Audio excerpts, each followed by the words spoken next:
What's up guys, in this video I'm gonna show you how to invite friends in Red Dead Online.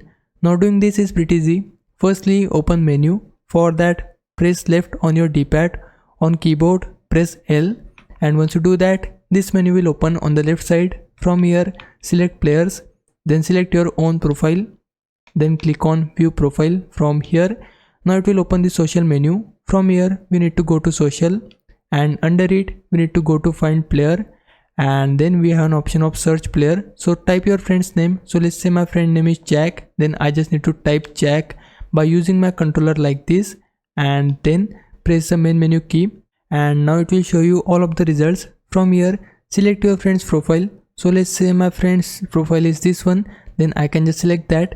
In order to find your friend easily, ask him for his social ID, and then you will be able to find him easily.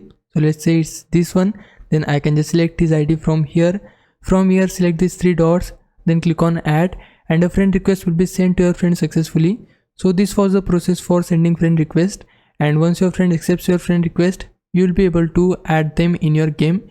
Again, we need to press left on our D-pad or L on our keyboard in order to open this menu on the left side. From here, go to players, and then we need to press RB on Xbox, R1 on PlayStation, or E on PC in order to switch to friends tab, and then you will be able to see all of the friends you have in your game. Then just select your friend's name from here, go down to bottom, and you will be able to find an option of invite to session, and then your friend can join your session and you can play together. So this is the entire process. Hope this helps. If it did, please like this video and subscribe my channel. For now, thanks for watching. Bye bye.